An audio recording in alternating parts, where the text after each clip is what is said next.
coup, je sais plus où t'es.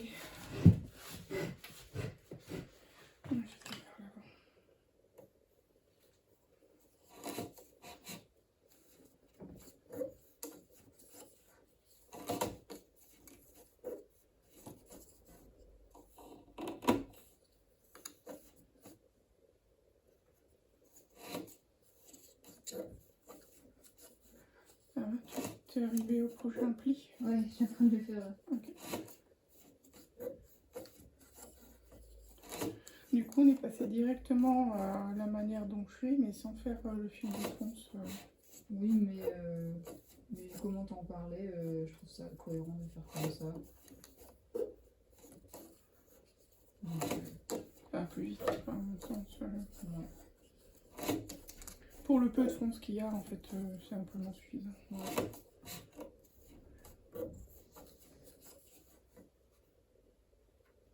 Elle ressemble à la tienne. Ça me paraît timide, mais je pense que dans les prochaines, ça sera plus marqué. Oui, puis là, plus tu vas avancer, plus on aura des fonces. Ouais.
fois parce que j'ai l'impression que c'est jamais assez long, mais en même temps je me dis, bon, si c'est cuire comme ça,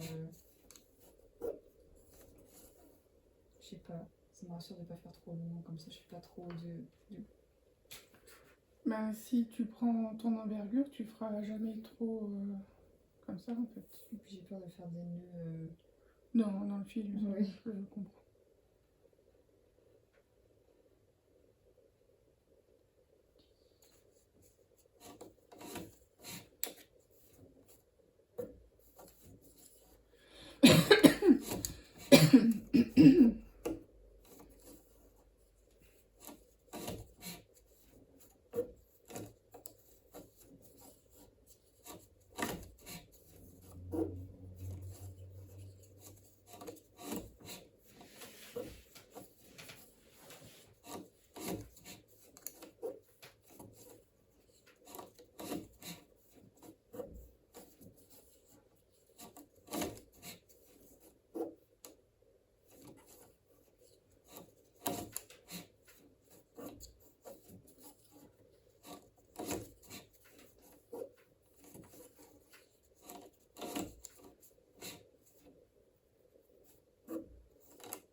Bientôt une longueur de métier.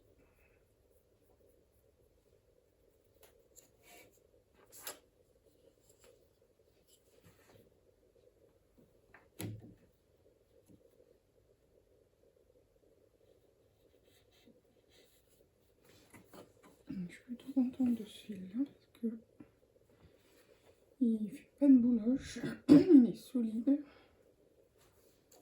Et vu comment il est tendu là sur le métier, il pourrait s'abîmer, mais non, nickel. Comme il a un grand choix de couleurs, il y a moyen de faire plein de choses. Surtout pour garder quelque chose de fin en termes de ceinture.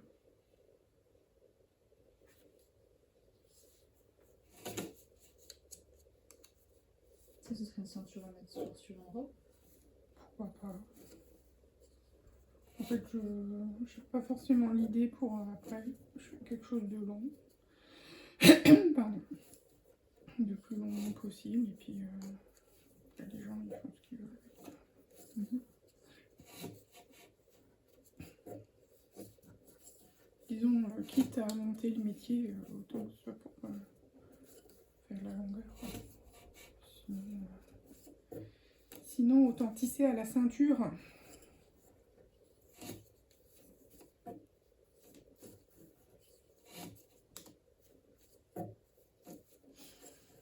Il y a des outils que je viens de découvrir là, pour le tissage à la ceinture. Ouais.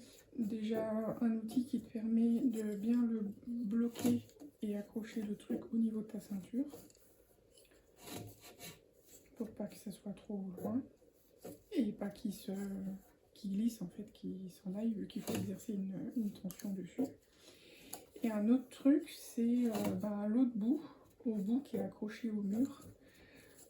C'est des petites vis qui coulissent et tu accroches tes fils de chaîne dessus. Enfin, une carte, ça fait une accroche. Si bien que là, au bout, comme la pointe, en gros le crochet, il coulisse sur lui-même, Oui. ça permet d'enlever les torsions en surplus tout de suite. D'accord. Chouette. Donc plutôt pas mal. Alors pareil, je connais pas le nom de cet outil. Je suis tombée dessus par hasard, je dis ah ça pourrait être vachement pratique. Je sais pas si c'est adaptable sur un métier comme j'ai là, couvrant. Mais en tout cas, la ceinture, oui. Vu comment j'en ai bavé pour les ceintures que j'ai faites en laine, tout défaire, le nœud de base, pour tout torsader à la main, tout ça, tout ça. Ça pourrait éviter bien des heures de perdu, quoi. Mmh.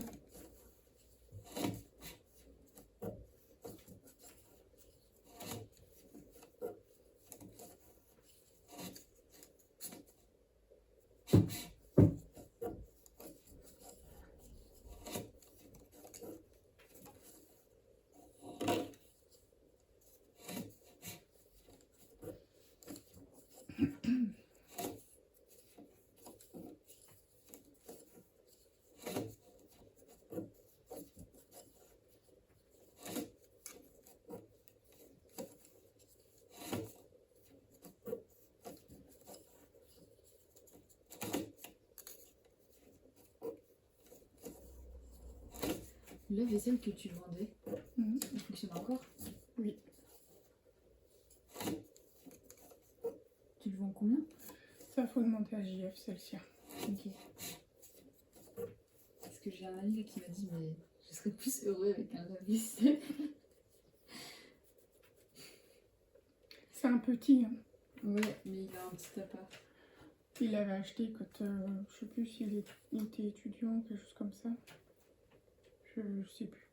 Puis finalement, il s'en est pas servi une ou deux fois. Et il a commencé à faire à la main, quoi. Je sais plus pourquoi, mais il fonctionne forcément. Sinon, on l'aurait pas mis. Ok. Il serait parti à la déchetterie tout de suite.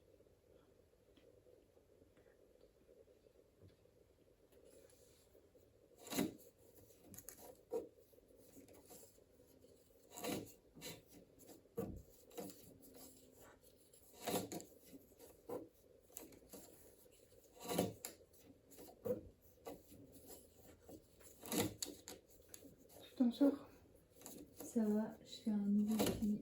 En final, je pensais en faire deux et quand j'ai voulu faire le deuxième, il avait disparu le tissu en surplus.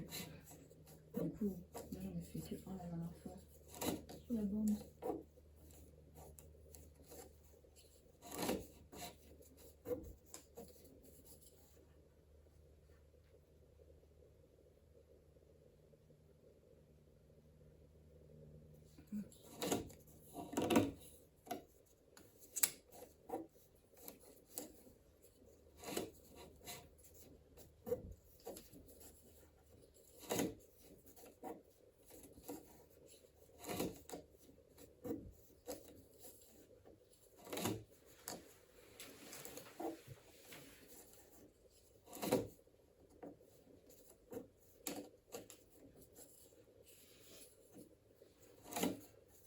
Toi, ça fait tout plat et moi, ça fait une petite. Parce que le point juste après le pli, je serre un peu plus mon fil pour être sûr qu'il soit bien plié, maintenu. Sinon, tu vas avoir une bouclette de fil. C'est peut-être ça, non?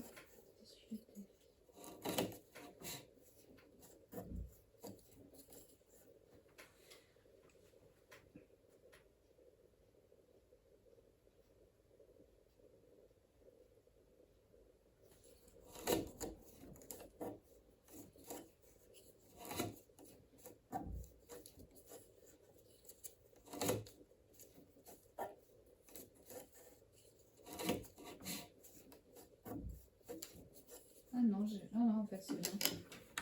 Ça fait un petit pli sur l'envers quand je suis en train de faire le surplus. Et puis après, quand je fais les points d'après, ça se sépare.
ou pas?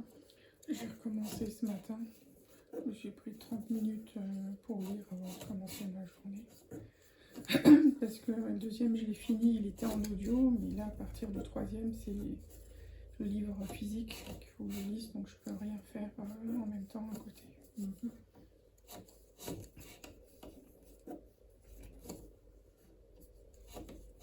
Ça fait toujours autant? Ah oui.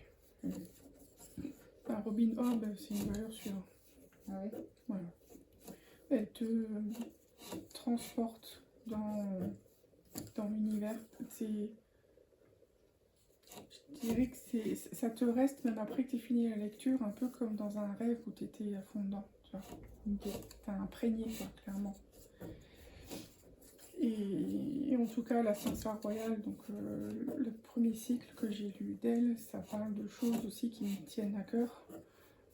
Notamment, il y a un peu de magie, le fait de parler par la pensée avec les animaux, qui s'appelle le vif, ou le lignage, le fait de faire de la télépathie chez les personnes de sang royal, qui s'appelle l'art. Et puis il y a tout un truc de famille, de guerre de famille, de remariage, de dragons, d'anciens qui attendaient une chose, de pirates. Enfin, il y a tout. Donc, clairement, il y a tout. Il n'y a pas trop de personnages du coup à retenir? Alors, dans l'Assassin Royal, il y a beaucoup de personnages. Par contre, ils ont tous le prénom d'une qualité. Par exemple, le roi qui est encore en vie au début, il s'appelle le roi subtil. Son premier fils s'appelle Chevalerie, le deuxième c'est Vérité, le troisième c'est Royal. Donc tu vois, au fur et à mesure, comme c'est des qualités, je trouve que c'est plus facile à retenir en termes de prénom. Oui. Il y a Dame Patience. Tu le rattaches à une personnalité, ouais. Du coup c'est plus facile, ok. Pour moi en tout cas, là c'était plus facile. Alors que là, dans le deuxième, c'est dans le même univers, hein, forcément. Mais c'est un autre pays, un autre domaine, un autre duché, enfin je sais pas comment dire, et donc c'est des noms que je connais pas et qui sont pas comme ça. Donc là c'est un peu plus compliqué pour moi à retenir. Mais à force, ça va. On s'y retrouve. Enfin, quand il y a toujours les mêmes qui sortent, on s'y retrouve, mais quand c'est je sais pas moi, le mousse ou le second de tel ou tel bateau et tout, c'est un peu compliqué des fois à se remettre qui fait quoi, c'est qui celui-là, etc. D'où le fait aussi que je prenne des notes pour pas oublier ça. Surtout si je pose le livre pendant un certain temps pour que je puisse relire mes dernières notes et me replonger. Il y avait une série que je regardais, là où c'était des histoires spatio-temporelles. Mais du coup, les gens qui revenaient dans le passé, en fait, ça va être le père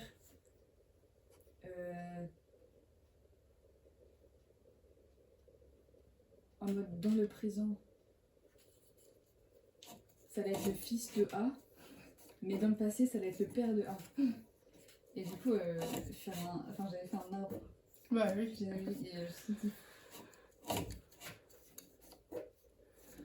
Ouais, les voyages comme ça, compliqué.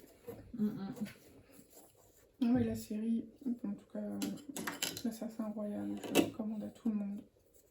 C'est de l'heroic fantasy, comme ça, je connais. Il n'y a pas énormément de magie dedans, à part le fait d'être télépathe, en fait, que ce soit envers des humains ou envers des animaux. Okay. Qui est totalement interdit et mal vu. Donc en fait, les soldats et tout, ils font un peu la guéguerre à ceux qui pratiquent le vif, donc parler avec les animaux par la pensée. Parce que c'est interdit. Voilà. Comment c'est L'Assassin Royal. Parce que le vif, il n'y a pas aussi ça dans un truc avec les ours polaires là, que tu aimais bien aussi? À la Croisée des Mondes? Ouais. Non. Par contre, dans la Croisée des Mondes, chaque personne, sa conscience, elle est personnalisée par un animal. Enfin, est-ce qu'on peut dire personnalisée, puisque c'est des animaux, mais t'as compris. Incarné? Ouais. Ce qui forment un peu comme deux personnes différentes, puisque les deux peuvent parler pour eux-mêmes en fait. Ouais, la belette était trop peur là. C'était pas une belette, c'était de la fouine. Ouais, je crois que c'est une fille. Ouais, C'est Pantalémon. trop peur. Mon cauchemar. C'est vrai? Mais elle faisait trop peur. T'avais peur de Pantalémon? Bah, elle est trop méchante, attends. Il est tout gentil, Pantalémon. Il est même un peu peureux, tout On ça. parle pas du même alors. Ça doit être ça, ouais. Moi, c'est l'animal de la méchante, quoi. Ah, c'était le singe doré. Ah, ok. Bah, j'ai confondu les deux caractères. Le singe doré, ouais, clairement, il fait flipper. Ah là là.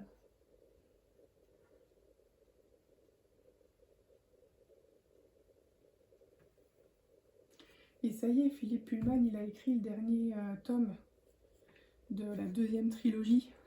C'est que tu avais refusé de commencer? Oui, que j'ai toujours pas commencé. Trilogie de la poussière. J'attendais qu'il finisse le truc pour l'acheter et puis tout faire d'une traite. Normalement, en français, ça devrait sortir à fin d'année. Il est sorti là en Angleterre, je crois que c'était en novembre ou octobre l'année dernière. Ok. Donc j'attends impatiemment. Le jour-là, clairement, j'aurais plus de vie. Tant que j'aurais pas lu et rattrapé tous les trucs, j'aurais plus de vie. Bah ouais, ça c'est la réponse là. Là, oui, c'est possible.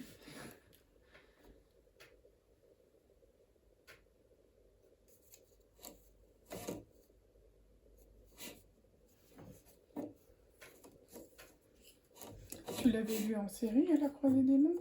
T'as vu un film? Ah oui, oh, il est pas top le film. Non, il est pas top, mais quand t'es petit, ça va. Ouais, je l'avais attendu impatiemment aussi le film. Oh là là. Je comprenais pas pourquoi Harry Potter il était porté à l'écran et pas ce livre-là, qui mérite 100 fois mieux à mon sens. Mais ils ont pas mis beaucoup. Enfin. Pas mis à l'honneur quoi.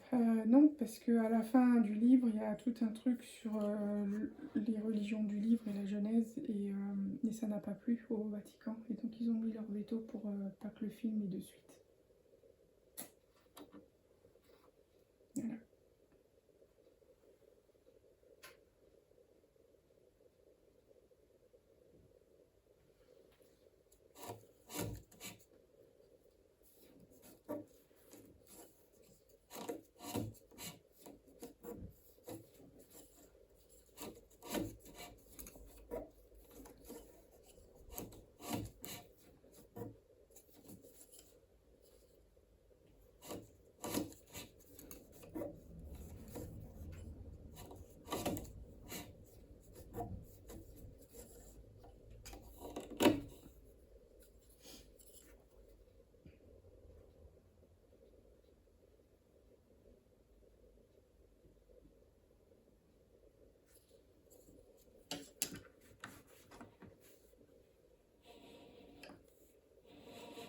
Oui, j'ai passé les premiers bouchons. Les premiers bouchons. Goujon. Là, ça se fête. Tu t'en sors toujours?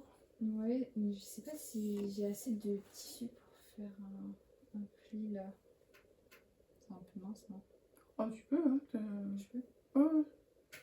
Comme ça, les plis sont pas tous de la même... Les fronts sous les plis sont pas tous de la même taille. Vraiment, c'est pas gênant.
Et bon, j'attends toujours.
C'est beau, du coup, dès que j'en fais un, après, je pense que ça va être comment je couds, mais ça enlève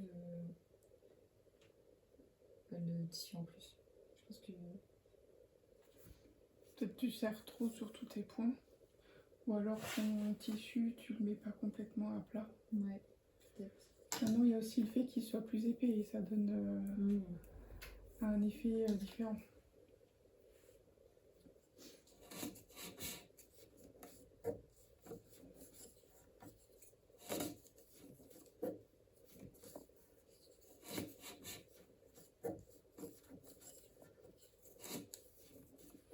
Après, il y a beaucoup de choses qui pourront se régler avec le fer. Bah après, là, je sais pas si c'est un problème en soi, c'est juste que je m'attendais pas à ce que ça s'équilibre autant.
Je pense que dans ma manière de coudre, quand je passe l'aiguille et qu'après je fais comme ça, je dois rajouter un tout petit peu de tissu à chaque fois. Derrière ou au-dessus? Au-dessus, devant, comme ça quoi. Je dois faire des mini fronces à chaque fois dès que. Ouais, c'est possible. En poussant pour que l'aiguille sorte. Je pense qu'il doit y avoir un truc comme ça pour que le tissu passe autant.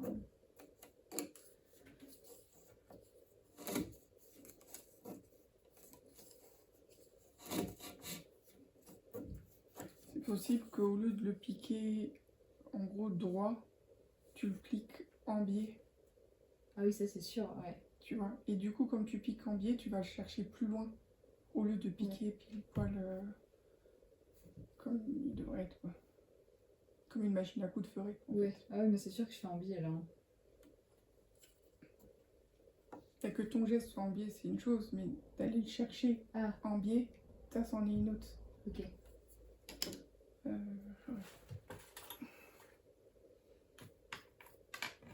Admettons, normalement, quand on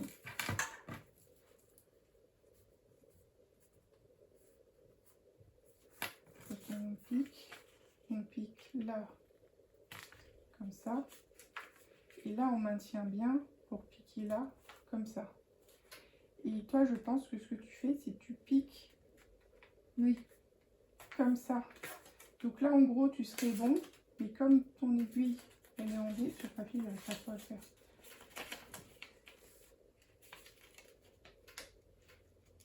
Oui, ça fait un petit décalage. Tu vois, ça fait un petit décalage. D'où le fait qu'après, quand tu sors le truc, bah, ça fait comme ça. Bah là, ça va, c'est plus... enfin, c'est plat, j'ai l'impression. Peut-être, hein. Mais comme dit, le tissu, il est épais, comme il est molletonné, donc tu sens pas vraiment où est-ce qu'il est, je Ouais. pense. Ouais, Par rapport à la toile ouais, c'est sûr. du coton plus fine.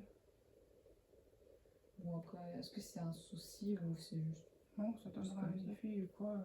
Le but, c'est de réduire les fronces, enfin de réduire la largeur du volant supérieur qui s'adapte au volant inférieur, ou l'inverse, bref. Et que le rendu te convienne. Voilà, après, c'est tout quoi. Ouais.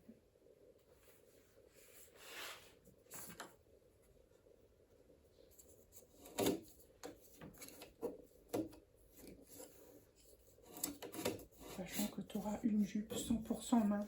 Yay! Et récup. Yay, yay, yay.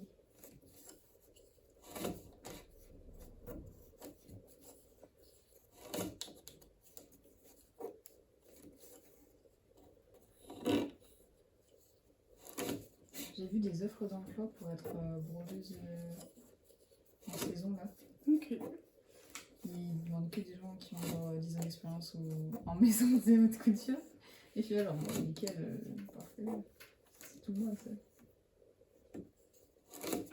Je me suis encore fait refuser des tafs en maraîchage. Oh là là. That is life.